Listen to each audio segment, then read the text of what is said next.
Today on 3D Outdoors, we're going to be cleaning the map sensor on the Duramax Diesel right after this.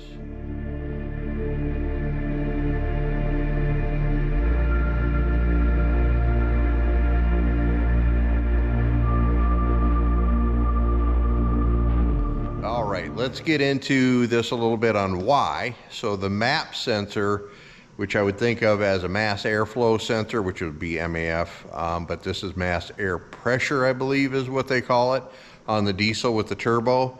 Let's get the camera flipped around. I'll show you where it's at. And I've started working on this already to try to figure it out.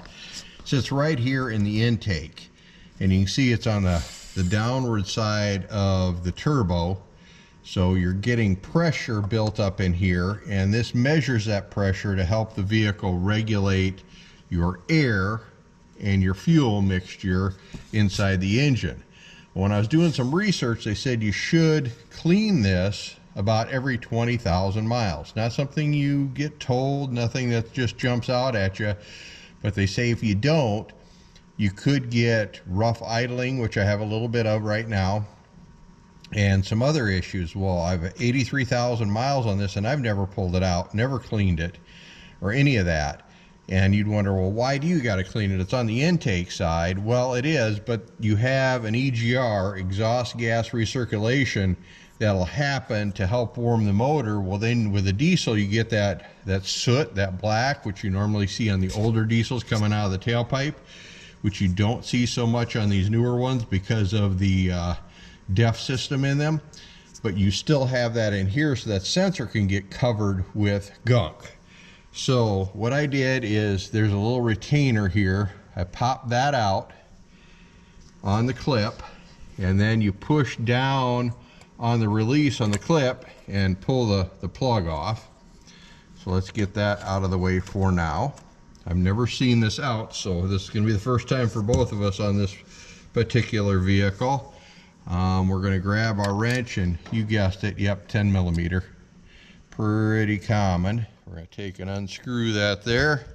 Didn't take much to loosen it. I don't think you're going to need much torque to put it back in.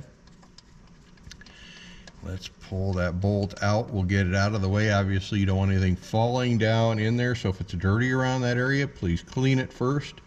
Again, this is the intake side. So there's your bolt right there. We're going to set that over here, and here we go. Here's the big reveal. Let's see what this baby looks like, if it'll come out.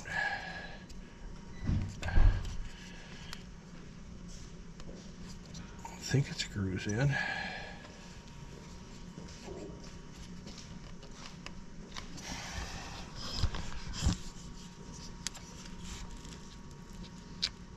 She's tight. There it comes out. All right. Whoo-wee, look at that. There is a lot of carbon buildup on that. So let's get our cleaner fluid. I'll show you what we got here. So we're going to be using some special cleaner here by Gum Out. Kind of like brake cleaner, but not. Don't use brake cleaner on it, obviously, but we're going to spray this through there and get it cleaned off. And I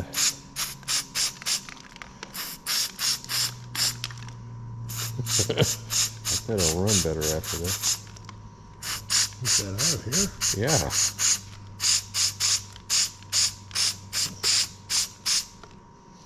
I'm going dim.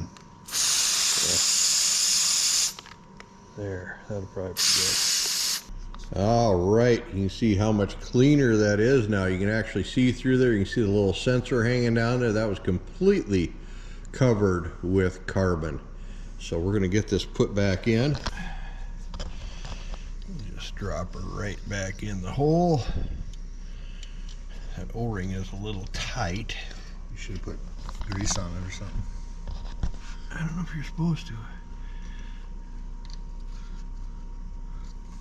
There, see it dropped in.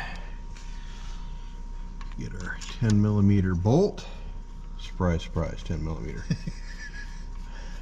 The ones you can never find.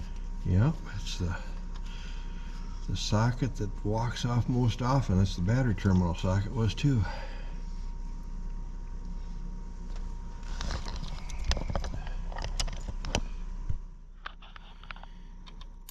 Call it wasn't super tight, so I'm not going to over torque it going back in.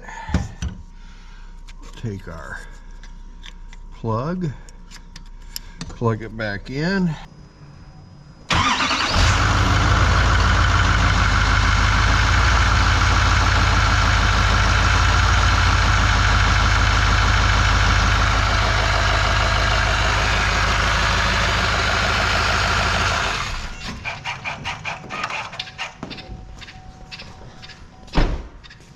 Purrs like a kitten.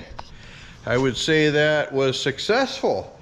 So there you go. That's as easy as that to clean that map sensor, and you probably should do it every 20,000 like I found out, because at 83,000 you seen that thing was completely plugged. I'm surprised it was reading any air pressure in there at all.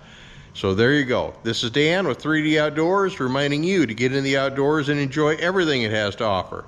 If you like this video, make sure to hit the subscribe button down below, and you can always follow us over at 3d-outdoors.com, which is our website where we put everything together. See you next time.